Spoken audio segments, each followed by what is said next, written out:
ಇದು ಬಮೂಲ್ ಅಧ್ಯಕ್ಷ ಗಾದಿಗೆ ನಡೆತಿರುವಂತಹ ಒಂದು ಲಾಭಿಯ ವಿಚಾರವಾದ್ರೆ ಇನ್ನೊಂದು ಕಡೆ ಈಗ ಸೊ ಇವಿಎಂ ಬಗ್ಗೆ ವಿಪಕ್ಷಗಳು ಒಂದಿಷ್ಟು ಡಿಮ್ಯಾಂಡ್ ಅನ್ನ ಮಾಡಿದ್ವು, ಒಂದಿಷ್ಟು ಅನುಮಾನಗಳನ್ನ ವ್ಯಕ್ತಪಡಿಸಿದ್ವು.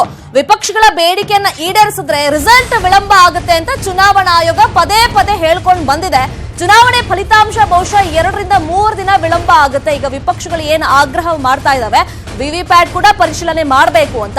ಹಾಗೊಂದ್ ವೇಳೆ ಮಾಡೋಕ್ ಹೋದ್ರೆ ನಿಜಕ್ಕೂ 2 ರಿಂದ 3 ದಿನ ರಿಸಲ್ಟ್ ವಿಳಂಬ ಆಗುತ್ತೆ, ಲ್ಯಾಗ್ ಆಗುತ್ತೆ, ಟೈಮ್ ಹಿಡಿಯುತ್ತೆ ಅಂತ ಚುನಾವಣಾ ಆಯೋಗ ಮತ್ತೊಮ್ಮೆ ಇದನ್ನ ಹೇಳಿದೆ.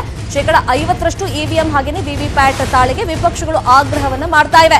ಈ ಬೇಡಿಕೆಯನ್ನ ಈಡೇರಿಸಿದ್ರೆ ಫಲಿತಾಂಶದಲ್ಲಿ ವಿಳಂಬ ಆಗುತ್ತೆ, 2 ರಿಂದ 3 ದಿನ ರಿಸಲ್ಟ್ಗೋಸ್ಕರ ವೇಟ್ ಮಾಡಬೇಕಾಗುತ್ತೆ ಅಂತ ಕೇಂದ್ರ ಚುನಾವಣಾ ಆಯೋಗ ಹೇಳಿದೆ. ಇನ್ನು ಇವತ್ತು ಸಂಜೆಯೊಳಗೆ ಈ ಬಗ್ಗೆ ಸ್ಪಷ್ಟ ತೀರ್ಮಾನವನ್ನ ಚುನಾವಣಾ ಆಯೋಗ ಕೈಗೊಂಡು ಅದನ್ನ ಘೋಷಣೆ ಕೂಡ ಮಾಡುತ್ತೆ. ಸೊ ಇವಾಗ ಚುನಾವಣಾ ಆಯೋಗ ಏನ್ ಹೇಳಿದೆ ಅಂದ್ರೆ ಸುಮಾರು ಒಂದು 22 ವಿಪಕ್ಷಗಳು ಸುಪ್ರೀಂ ಕೋರ್ಟ್ ಮೊರೆ ಹೋಗಿದ್ವು. ಜೊತೆಗೆ ಇವಾಗ ಎಕ್ಸಿಟ್ ಪೋಲ್ ಮೊನ್ನೆ ಬಂತಲ್ಲ, ಸೊ ಅದಾದ್ಮೇಲೂ ಕೂಡ ವಿಪಕ್ಷಗಳು ಸಾಕಷ್ಟು ಡೌಟ್ಫುಲ್ ಆಗಿ ಇವಿಎಂ ಮೇಲೆ ಒಂದು ರೀತಿ ಅನುಮಾನಗಳನ್ನ ವ್ಯಕ್ತಪಡಿಸಿದ್ವು. ಸೊ ಈಗ ಇವತ್ತು ಸಂಜೆಯೊಳಗೆ ಈ ಬಗ್ಗೆ ಒಂದು ಸ್ಪಷ್ಟ ಚಿತ್ರಣ ಸಿಗುತ್ತೆ ಅಂತ ಆಯೋಗನೇ ಹೇಳಿದೆ. ಈ ಬಗ್ಗೆ ಮತ್ತಷ್ಟು ಇನ್ಫಾರ್ಮೇಶನ್ ಕೊಡ್ತಾರೆ. ಫೋನ್ ಸಂಪರ್ಕದಲ್ಲಿ ಜಾಯ್ನ್ ಆಗಿರುವಂತ ನಮ್ಮ ರಿಪೋರ್ಟರ್ ಧರಣೇಶ್. 22 ವಿಪಕ್ಷಗಳ ಆಗ್ರಹಕ್ಕೆ ಹಾಗಾದ್ರೆ ಚುನಾವಣಾ ಆಯೋಗ ಮಣಿಯುತ್ತಾ? ಲೇಟ್ ಆಗುತ್ತೆ ಅಂತ ಹಿಂದಿನಲ್ಲೂ ಕೂಡ ಚುನಾವಣಾ ಆಯೋಗ ಹೇಳ್ಕೊಂಡ್ ಬಂದಿತ್ತು, ರಿಸಲ್ಟ್ ಲ್ಯಾಗ್ ಆಗುತ್ತೆ ಅಂತ. ಸೊ ಹಾಗಾದ್ರೆ ಈ ನಿಟ್ಟಿನಲ್ಲಿ ಏನೆಲ್ಲ ಚರ್ಚೆಗಳು ನಡೀತಾ ಇದೆ ಈಗ?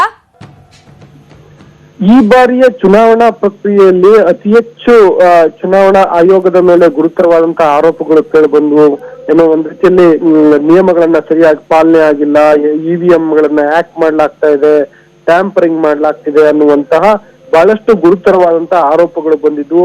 ಕಡೆಗೆ ಯಾವಾಗ ಎಕ್ಸಿಟ್ ಪೋಲ್ ಹೊರಬೀಳ್ತೋ ಆಗ ಎಲ್ಲ ವಿಪಕ್ಷಗಳು ಅಂದ್ರೆ 22 ವಿರೋಧ ಪಕ್ಷಗಳು ನಿನ್ನೆ ಸಭೆ ಸೇರಿ ಚುನಾವಣಾ ಆಯೋಗದ ಮೇಲೆ ಒತ್ತಡವನ್ನ ಹೇರಿದ್ರು. ನೀವು 50% ವಿವಿಪ್ಯಾಟ್ ಗಳನ್ನ ಎಣಿಸಲೇಬೇಕು, ಸೊ ಆ ಮುಖಾಂತರ ಗೊಂದಲಕ್ಕೆ ತೆರೆ ಎಳಿಬೇಕು ಅನ್ನುವಂತ ಒತ್ತಾಯವನ್ನ ಎಲ್ಲ ವಿಪಕ್ಷಗಳು ಮಾಡಿದ್ವು. ಈ ಒಂದು ವಿಪಕ್ಷಗಳ ಒತ್ತಾಯಕ್ಕೆ ಚುನಾವಣಾ ಆಯೋಗ ಮಣಿತಾ ಅನ್ನುವಂತ ಒಂದು ಪ್ರಶ್ನೆ ಕೂಡ ಉದ್ಭವ ಆಗ್ತಿದೆ ಈಗ. ಯಾಕೆಂತಂದ್ರೆ ಈಗ ಚುನಾವಣಾ ಆಯೋಗ ಹೇಳ್ತಿರುವ ಮಾತನ್ನ ಗಮನಿಸೋದಾದ್ರೆ ವಿವಿಪ್ಯಾಟ್ ಗಳನ್ನ ಮತ ಎಣಿಕೆ ಮಾಡಬೇಕು ಅನ್ನುವಂತ ಪರಿಸ್ಥಿತಿ ಉದ್ಭವ ಆಗಿದ್ದಾದ್ರೆ 2-3 ದಿನ ವಿಳಂಬ ಆಗಬಹುದು, ಫಲಿತಾಂಶ ಬರಬಹುದು ಅಂತ ಹೇಳಿ ಚುನಾವಣಾ ಆಯೋಗ ಹೇಳಿದೆ. ಯಾಕೆಂತಂದ್ರೆ ವಿವಿಪ್ಯಾಟ್ ಗಳನ್ನ ಎಣಿಸ್ಬೇಕು ಮತ್ತು ಇವಿಎಂ ನಲ್ಲಿರುವಂತಹ ಮತಗಳನ್ನ ಎಣಿಸ್ಬೇಕು, 2 ಮತಗಳು ತಾಳೆ ಆಗ್ಬೇಕು, ಆಗಷ್ಟೇ ಫಲಿತಾಂಶವನ್ನ ಪ್ರಕಟಿಸಲಿಕ್ಕೆ ಸಾಧ್ಯ. ಆ ಕಾರಣಕ್ಕೋಸ್ಕರ 2 ರಿಂದ 3 ದಿನ ಬೇಕಾಗತ್ತೆ ಚುನಾವಣಾ ಫಲಿತಾಂಶವನ್ನ ಅಧಿಕೃತವಾಗಿ ಪ್ರಕಟಿಸಲಿಕ್ಕೆ ಅಂತೇಳಿ ಚುನಾವಣಾ ಆಯೋಗ ಹೇಳಿದೆ. ನಿನ್ನೆ 22 ವಿರೋಧ ಪಕ್ಷಗಳು ಚುನಾವಣಾ ಆಯೋಗದ ಮೇಲೆ ಇಂಥದೊಂದು ಬೇಡಿಕೆಯನ್ನ ಇಟ್ಟಾಗ ಅವ್ರಿಗೆ ಒಂದು ಭರವಸೆಯನ್ನ ಚುನಾವಣಾ ಆಯೋಗ ನೀಡಿತ್ತು. ನಾಳೆ ಮಧ್ಯಾಹ್ನ ನಾವು ಸಭೆ ಸೇರ್ತೀವಿ, ಚುನಾವಣಾ ಆಯುಕ್ತರು ಹಿರಿಯ ಅಧಿಕಾರಿಗಳು ಸಭೆ ಸೇರ್ತೀವಿ, ಚರ್ಚೆ ಮಾಡ್ತೀವಿ, ನಿಮ್ಮ ಬೇಡಿಕೆಯನ್ನ ಪರಾಮರ್ಶೆ ಮಾಡ್ತೀವಿ ಅನ್ನುವಂತ ಆ ಭರವಸೆಯನ್ನ ಚುನಾವಣಾ ಆಯೋಗಕ್ಕೆ ಚುನಾವಣಾ ಆಯೋಗ ವಿರೋಧ ಪಕ್ಷಗಳಿಗೆ ನೀಡಿತ್ತು. ಇನ್ಫ್ಯಾಕ್ಟ್ ಕುಪೇಂದ್ರ ರೆಡ್ಡಿ ಅನಂತರದಲ್ಲಿ ಈ ವಿಷಯವನ್ನ ಮಾಧ್ಯಮಗಳಿಗೆ ಕೂಡ ತಿಳಿಸಿದ್ರು. ಈಗ ಈ ಬೇಡಿಕೆ ಈಡೇರಿಸುವ ನಿಟ್ಟಿನಲ್ಲಿ ಚುನಾವಣಾ ಆಯೋಗ ಮುಂದಡಿ ಇಟ್ಟಿರುವ ರೀತಿಯಲ್ಲಿ ಇದೆ. ಇವತ್ತು ಸಂಜೆ ಒಳಗೆ ತನ್ನ ತೀರ್ಮಾನವನ್ನ ತಿಳಿಸ್ತೀನಿ ಅಂತ ಹೇಳಿದೆ.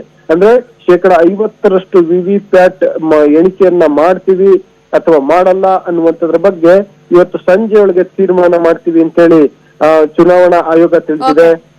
ಮತ್ತೆ ನನ್ನ ವಿರೋಧ ಪಕ್ಷಗಳು ಇನ್ನೊಂದು ಬೇಡಿಕೆ ಇಟ್ಟಿದ್ವು, ಪ್ರತಿ ವಿಧಾನಸಭಾ ಕ್ಷೇತ್ರದಲ್ಲಿ ಕೂಡ 5 ವಿವಿಪ್ಯಾಟ್ ಗಳನ್ನ ನೀವು ಎಣಿಸಲೇಬೇಕು ಅನ್ನುವ ನಿಟ್ಟಿನಲ್ಲಿ ಕೂಡ ಹೇಳಿದ್ವು. 50% ವಿವಿಪ್ಯಾಟ್ ಗಳನ್ನ ಎಣಿಸಿ ಮತ ಎಣಿಕೆಗಳ ಇವಿಎಂ ನಲ್ಲಿರುವಂತಹ ಮತ ಎಣಿಕೆ ಎಲ್ಲ ಮಾಡಿ 2-3 ದಿನ ರಿಸಲ್ಟ್ ಲೇಟ್ ಆಗುತ್ತೆ ಅನ್ನುವಂತ ಮಾಹಿತಿಯನ್ನ ಈಗ ಹೊರ ಹಾಕಿದೆ. ಈಗ ಒಂದ್ ರೀತಿಯಲ್ಲಿ ಬೇರೆ ರೀತಿಯ ರಾಜಕೀಯ ಲೆಕ್ಕಾಚಾರಗಳು ಸಂಚಲನಗಳು ಸೃಷ್ಟಿಯಾಗುವಂತ ಸಾಧ್ಯತೆ ಇದೆ ಇದರಿಂದಾಗಿ. Sharmitha, okay, thank you Dharanesh ತಮ್ಮ ಇನ್ಫಾರ್ಮೇಶನ್ಗೆ.